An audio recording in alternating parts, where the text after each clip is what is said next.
வணக்கம். இது சினிமா கூத்து. சினிமால நடக்கக்கூடிய நிறைய சுவாரஸ்யமான விஷயங்கள், நிறைய புதுமையான விஷயங்கள் உங்களுக்காக. தினேஷ், நம்ம லாஸ்ட் வீடியோல சினிமாவை பத்தின நிறைய சூப்பரான இன்ட்ரெஸ்டிங்கான விஷயங்கள் எல்லாத்தையும் ரசிகர்களுக்கு கொடுத்தோம். சோ அவங்களுக்கு ஒரு ஐ ட்ரீட்டாவும் இருந்திருக்கும் அப்படின்னு நினைக்கிறேன். சோ அந்த வகையில நம்ம கொடுத்த ஒரு நியூஸ் சூப்பரா இருக்குன்னு சொல்லி எல்லாம் சொல்லியிருக்காங்க. இன்னைக்கு விடாமுயற்சியோட அந்த ஒரு டீசருமே ரிலீஸ். ஸோ அதையும் எல்லாம் அவங்களுக்கு நம்ம ஆல்ரெடி சொல்லிட்டோம். அவங்க எல்லாம் பார்க்க ரெடியா இருக்காங்க. இன்னைக்கு 6:30 மணிக்கு டீசர் ரிலீஸ் ஆகுது.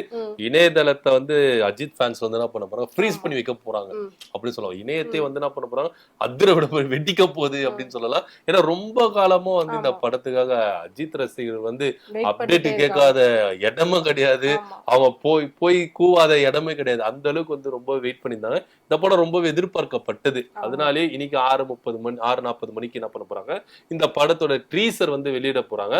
சோ எத்தனை அஜித் ரசிகர்கள் இதுக்காக வெயிட் பண்ணியிருந்தாங்க. தவம் இருந்தேன் அப்படின்னு சொல்லுவாங்கல்ல, அது மாதிரி இந்த டீசரை காண்றதுக்கு தவம் இருந்தாங்க அஜித் ரசிகர், கொண்டாட போறாங்க. அதுல எந்த மாற்று கருத்தை இல்ல. நம்ம நியூஸ்க்கு வந்துருவோம் வாங்க. என்ன அப்படின்னா, பொங்கலுக்கு ரிலீஸ் ஆகும்னு அதை பார்த்துட்டு இருந்தாங்க. பட் அது வந்து இப்போ பின்வாங்கிருச்சு, ஆகல. அந்த வகையில எதிர்பார்க்காத ஒரு படம், 12 வருஷத்துக்கு முன்னாடி ரிலீஸ் ஆக வேண்டிய ஒரு படம், அதாவது பிளாஷ்பேக் போற மாதிரி அப்போ வர வேண்டிய ஒரு படம் இப்ப வந்து வசூல் சாதனை படைச்சிட்டு இருக்கு. ரொம்ப நல்லா ஓடிக்கிட்டு இருக்கு, ரொம்ப நல்லா வந்திருக்கு அப்படின்னு சொல்லியிருக்காங்க. விஷாலோட படம் மதகஜராஜா. சோ அது மட்டும் இல்லாம அதுல ஒரு முக்கியமான விஷயம் என்னன்னா, அதுல அப்போ 2012 நடிச்ச ஒரு 2 நடிகர்கள் இப்போ உயிரோட இல்ல. ஒண்ணு மணிவண்ணன், இன்னொன்னு மனோபாலா. அவங்க 2 பேரும் இப்ப திரையில பார்க்கும்போது ஒரு பெரிய வரவேற்பு, அவங்களுக்காகவே நிறைய பேர் போய் பாக்குறாங்கன்னு விஷயங்கள்லாம் நமக்கு வந்துகிட்டே இருக்கு. சோ அந்த படத்தை பத்தி சொல்லுங்க, நீங்க பாத்தீங்களா, எப்படி போயிட்டு இருக்கு? படம் பார்த்த சூப்பரா இருந்தது.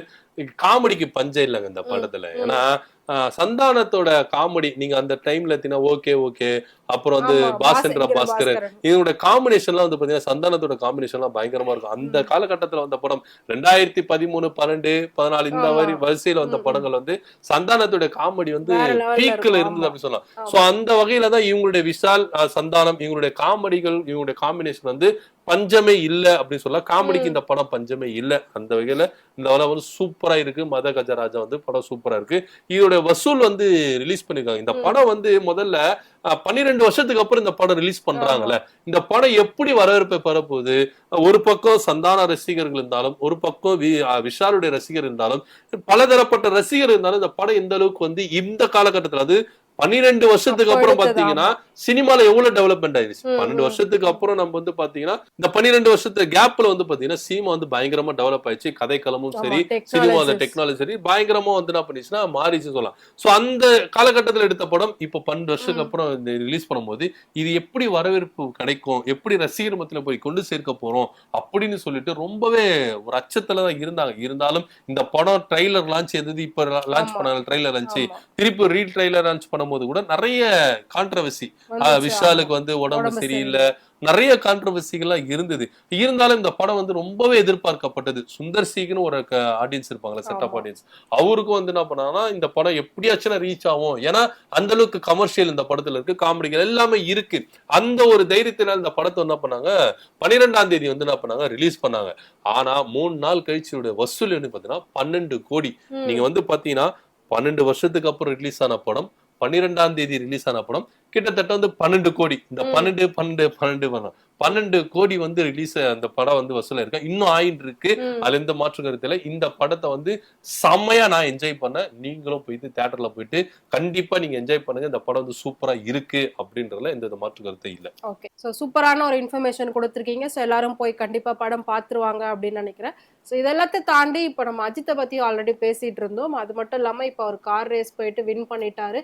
சோ அங்க வந்து இப்போ பேட்டி எல்லாம் கொடுத்துட்டு இருக்காரு. இது வரைக்கும் எதுலயுமே அஜித்தோட பேட்டியை பார்க்கவே இல்லை. ஆனா இப்ப நிறைய வந்து சோசியல் மீடியால அவரோட பேட்டிகள்னு சொல்லி வைரல் ஆகிட்டு இருக்கு. சோ அவர் பேட்டி கொடுத்திருக்காரு. என்ன சொல்லியிருக்காரு? நீங்க அஜித் எடுத்தீங்கன்னா சமீபமா ஒரு 2-3 நாளுக்குள்ள பாத்தீங்கன்னா அவருடைய பேச்சுகள் வந்து அதிகமாவே பகிரப்பட்டு வருது. சமூக வலைதளங்கள்ல சரி, நிறைய இன்ஸ்டா, பேஸ்புக், ட்விட்டர், இப்படி பாத்தீங்கன்னா நிறைய விஷயங்கள் அவரை பத்தியவே பேசிட்டு இருக்காங்க. அவரும் நல்லா பேச ஆரம்பிச்சுட்டாரு. ஏன்னா அஜித்தோட பேச்சுகள், இன்டர்வியூக்கெல்லாம் வந்து ரொம்ப வருஷமா காத்துட்டு இருக்கிற மாதிரி இருக்கும். ஏன்னா அவர் வந்து பெருசா வந்து பாத்தீங்கன்னா அவருடைய படத்தோட ப்ரொமோஷன் கூட அவர் வரவே மாட்டாரு, எதுவுமே பேச மாட்டாரு. ஆனா ஒரு சில அறிக்கைகள் மட்டும் வரும். அடிக்கடிக்கு பாத்தீங்கன்னா ஆமா ரசிகர்களுக்கு அது மட்டும் அதுல வரும். அறிக்கைகள் மட்டும் வரும். ஆனா இப்ப இன்டர்வியூல டைரக்டா ரசிகர்கள்கிட்டே பேசியிருக்காரு. என்ன பேசியிருக்காருன்னா, என்ன வந்து இந்த அளவுக்கு ஊக்கப்படுத்திருக்கீங்களா, இது வந்து எனக்கு ரொம்பவே சந்தோஷமா இருக்கு, எனக்கு வந்து பூஸ்ட் குடிச்ச மாதிரி இருக்கு அப்படின்னு சொல்றாரு. நீங்க தந்த ஆதரவுகள், நீங்க தந்த வாழ்த்துக்கள், முக்கியமா நீங்க அவருக்காக இங்க இருந்து நிறைய பேர் துபாய் ஆமா போயிருக்காங்க நிறைய அத பேர் போயிருக்காங்க. பாக்குறதுக்காக. ரசிகர்களுக்கு அன்பான ரசிகர்கள்னு சொல்லியிருக்காரு. இவங்களுடைய உத்வேகத்தான் என்ன வந்து ரொம்பவே உத்வேகம், இவங்களுடைய உற்சாகம் தான் இவங்களுடைய என்ன வந்து இன்னும் உத்வேகப்படுத்துது. இந்த போட்டியில அதாவது கார் ரேஸ்ன்றது வந்து என்ன தனிப்பட்ட விதத்துல நான் வந்து என்ன பண்றேன், இது என் மன திருப்திக்காக நான் பண்றேன். ஆனா இதுல வந்து என்னோட ரசிகர்களா இருக்கட்டும், என்னுடைய நல விரும்பிகளா இருக்கட்டும், சினிமா துறை சார்ந்தவங்களா இருக்கட்டும், அரசியல் சார்ந்தவங்களா இருக்கட்டும், எனக்கு வந்து நிறைய வாழ்த்து தெரிவிச்சீங்க, என்னை ஊக்கப்படுத்தினீங்க, என்னுடைய விடாமுயற்சிக்கு வந்து நீங்க நிச்சயமா எனக்கு ஒரு உறுதுணையா இருந்தீங்க. இது எனக்கு ரொம்ப சந்தோஷமா இருக்கு. இன்னும் அடுத்த கட்டத்துக்கு வந்து என்னை கொண்டு சேர்றதுக்கு உங்களுடைய ஆதரவு, அன்பு, உத்வேகம் இதெல்லாம் வந்து எனக்கு வந்து பூஸ்ட் குடிச்ச மாதிரி இருக்கு. நான் இன்னும் அடுத்த லெவல்ல போறேன் அப்படின்ற மாதிரி அவரு ரசிகர்கள் மட்டும் சரி, மத்தவங்க எல்லாம் வாழ்த்து சொன்னோம் எல்லாருக்கும் வந்து என்ன பண்ணிருக்காரு, தேங்க்ஸும் பண்ணிருக்காரு நடிகர் அஜித். சோ அஜித் வந்து எப்பவுமே ஒரு விஷயம் பேசுறப்போ அடுத்தவங்களுக்காகவே நிறைய பேசுவாரு நம்ம கேள்விப்பட்டிருக்கோம். சோ அப்படியுமே ஏதோ பேசியிருக்கிறதா சொன்னாங்க. என்ன ஆமா, தன்னுடைய பேசியிருக்காரு? ரசிகர்களுக்காக கருத்து சொல்லியிருக்காரு. ஏன்னா அஜித் வந்து பாத்தீங்கன்னா ஆரம்பத்துல இருந்து இது வரைக்கும், அதாவது அவர் வந்து ஏற்றத்துல இருக்கும்போது சரி, தாழ்வில் இருக்கும்போது சரி, தன்னுடைய ரசிகர்கள் வந்து என்ன பண்ணாரு, ப்ரொடெக்ட் பண்றதுல வந்து அவர் வந்து மறந்ததே இல்லை.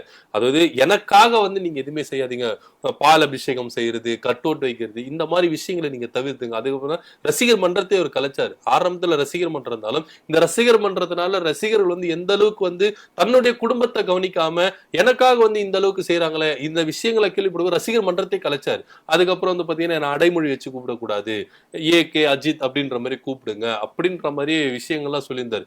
எப்பவுமே வந்து பாத்தீங்கன்னா தன்னுடைய ரசிகர்கள் வந்து அவர் ரொம்பவே நேசிக்கிறார். அது எந்த வித மாற்றுக்கிறது இல்லை. இந்த கார் ரேஸ் பந்தயத்திலோட வின் பண்ணணும்னு பாத்தீங்கன்னா என்னுடைய ரசிகர்கள் வந்து பாருங்க எந்த அளவுக்கு வந்து எனக்கு வந்து ரசிகர் வந்து அன்பு செலுத்துறாங்க. இது வந்து நான் வந்து பாத்தீங்கன்னா இது வந்து எல்லையே கிடையாது அப்படின்ற மாதிரிலாம் சொல்லியிருந்தாரு. இப்ப அந்த கார் ரேஸ்ல வின் பண்ணும்போது பேட்டி கொடுத்தாருல, அப்போ வந்து என்ன பண்ணி தன்னுடைய ரசிகர்களுக்கு வந்து என்ன பண்ணிருக்காரு, கருத்தெல்லாம் சொல்லியிருக்காரு. என்ன அப்படின்னு பாத்தீங்கன்னா, நீங்க அஜித் வாழ்க, விஜய் வாழ்க அப்படின்னு சொல்லிட்டு நீங்க எப்போ வாழ போறீங்க, நீங்க நல்லா வாழ்ந்தாதான் அது எனக்கு ரொம்ப சந்தோஷம். நீங்க உங்க குடும்பத்தை பாருங்க, உங்களை பாத்துக்கங்க, உங்க ப்ரொஃபஷனலை பார்த்து நீங்க எதனா ஒரு துறையிலயோ இல்ல வேலையிலயோ வந்து சாதிங்க, எனக்கு இதுதான் ரொம்ப சந்தோஷமா இருக்கும். ரசிகர்கள் நீங்க நல்லா இருந்தா எனக்கு அதுவே போதும். அதுவே எனக்கு வந்து பாத்தீங்கன்னா ரொம்ப புத்துணர்ச்சி வந்த மாதிரி இருக்கும். அதுவே எனக்கு வந்து பாத்தீங்கன்னா பெரிய சாதனை படைச்ச மாதிரி தான் இருக்கும். அதனால வந்து முதல்ல நீங்க வாழுங்க. எப்பவுமே நீங்க அஜித் வாழ்க, விஜய் வாழ்க அப்படி சொல்லினே இருக்கீங்க. ஆனா நீங்க வாழ மாட்டீங்க. நீங்க முதல்ல வாழுங்க. இதை நான் முதல்ல விரும்புறதே இல்ல.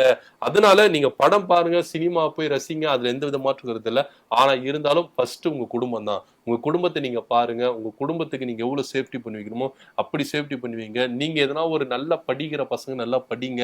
நான் வேலை செய்யற துறையில வந்து நீங்க நல்லா பண்ணுங்க, நல்லா வேலை செஞ்சு அடுத்த லெவல்ல வாங்க இப்படின்ற மாதிரி சொல்லியிருந்தாரு. அதுக்கப்புறம் இன்னொரு விஷயம் சொல்லியிருந்தாருன்னா, இந்த நிறைய பேர் என்ன பண்றாங்க, கார் ரேஸ், பைக் ரேஸ் எல்லாம் போய் நிறைய விபத்துகள் வருது, மற்றவங்களுக்கு அது ஆமா. இடையூறலா இருக்கு. இதே வந்து என்ன பண்ணிருக்காரு, தன்னுடைய ரசிகர்களுக்கு வந்து அவர் அட்வைஸ் பண்ணிருக்காரு. இந்த மாதிரி வந்து நீங்க வந்து ட்ராக்ல ஓட்டுறது வேற, ஆனா பொது இடங்கள்ல பொது வெளிகளை நீங்க ஓட்டும் போது உங்களுக்கும் அது ஆபத்தா இருக்கு, மற்றவர்களுக்கும் அது பேர் ஆபத்தா இருக்கு. அந்த மாதிரி ஒரு விஷயங்களை என்னுடைய ரசிகர்கள் பண்ணவே கூடாது. அதை நான் ரொம்ப விரும்புறதும் இல்ல. உங்களுக்கு அப்படி ஆர்வமா நீங்க வந்து அப்படிங்க ட்ராக்ல வந்து ஓட்டுங்க.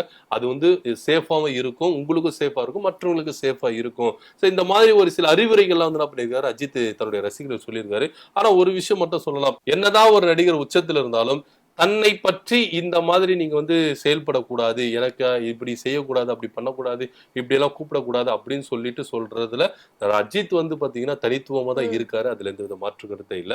ஏன்னா அஜித் சொன்ன கருத்துகளையும் அறிவுரைகளையும் ரசிகர்கள் கேட்டு அதன்படி நடந்தா அவங்களுக்கு நல்லதா இருக்கும், அஜித்துக்கும் அது ரொம்ப சந்தோஷமா இருக்கும் அப்படின்றத இது மூலமா நம்ம கேட்டுக்கிறோம். கண்டிப்பா. இத பாக்குற நெறைய பேர் வந்துட்டு இது உண்மையிலேயே அஜித் தான் பேசுறாரான்னு ரொம்ப வியப்பாலாம் வந்து பார்த்திருக்காங்க. ஏஐ பண்ணி பேச வைக்கிறாங்களான்னு கூட யோசிச்சிருக்காங்க. இல்ல அவரே தான் ரசிகர்களுக்காக இப்ப முதல் முறையா பேசியிருக்காரு மனம் திறந்து அப்படின்னு சொல்லலாம். ஸோ எல்லாருமே வந்துட்டு அது மாரியே கேட்டீங்க அப்படின்னா, அது இன்னுமே அவருக்கு ரொம்ப சந்தோஷமா இருக்கும். இன்னும் அதிகமா அவர் வந்துட்டு உங்கள்ட்ட பேச ஆரம்பிப்பார் எல்லா விஷயத்துக்காகவும் அப்படின்றது தான் உண்மை. அதுக்காக தான் இப்ப அவர் ஃபர்ஸ்ட் ட்ரை பண்ணி இறங்கி பேசியிருக்காரு. ஸோ இதை நீங்க எல்லாமே ஃபாலோ பண்ணீங்க அப்படின்னாலே போதும். சரி இதெல்லாம் இருக்கட்டும் ஒரு பக்கம் சினிமா நியூஸ். நம்ம தமிழ்நாட்டுக்கு முக்கியமான ஒரு விஷயம் ஜல்லிக்கட்டு, வீர விளையாட்டு. இதுக்காக பல போராட்டங்கள் நடத்தி இதை வந்து உரிமையை பெற்றாங்க. ஸோ இப்போ வந்து தமிழக அரசு ரொம்ப சிறப்பாக அதை நேற்று நடத்தி முடிச்சிருக்காங்க. ஸோ அதில் வந்து நிறைய பேர் ப்ரைஸ் எல்லாம் வின் பண்ணியிருக்காங்க. அதுல முக்கியமா சூரி இருக்காருல நடிகர், சூரியோட காளைகளுமே இடம் பெற்றிருக்கான். சோ அதுல வந்து உதயநிதியும் கலந்திருக்காரு. சோ அங்க ஏதோ ஒரு கான்வர்சேஷன் நடந்திருக்கு நான் கேள்விப்பட்டேன். என்ன விஷயம்? ஆமா, இந்த ஜல்லிக்கட்டு போட்டின்றது வந்து பொங்கலை முன்னிட்டு கிட்டத்தட்ட வந்து 1 மாதமா இந்த போட்டிகள் வந்து என்ன பண்ணோம் நடக்கும். இப்ப அலங்காநல்லூர்ல நடந்துட்டு இருக்கு போட்டி. இதுல வந்து 1000 காளைகள் வந்து பங்கேற்கிறாங்க. காளை பிடிப்ப வீரர்கள் வந்து 900 பேர் வந்து கலந்துக்கிறாங்க. கிட்டத்தட்ட வந்து ஒரு பெரிய ஒரு ப்ராசஸ் அப்படின்ற மாதிரி சொல்லலாம். இந்த ஜல்லிக்கட்டு போட்டியில வந்து நம்ம விளையாட்டுத்துறை அமைச்சர், துணை முதலமைச்சர் உதயநிதி ஸ்டாலின் வந்து என்ன பண்ணிருக்காரு, கலந்து கொண்டிருக்காரு. அந்த டைம்ல வந்து பாத்தீங்கன்னா சூரியோட காலை வந்து என்ன பண்ணிருக்காங்க, ரிலீஸ் பண்ணிருக்காங்க.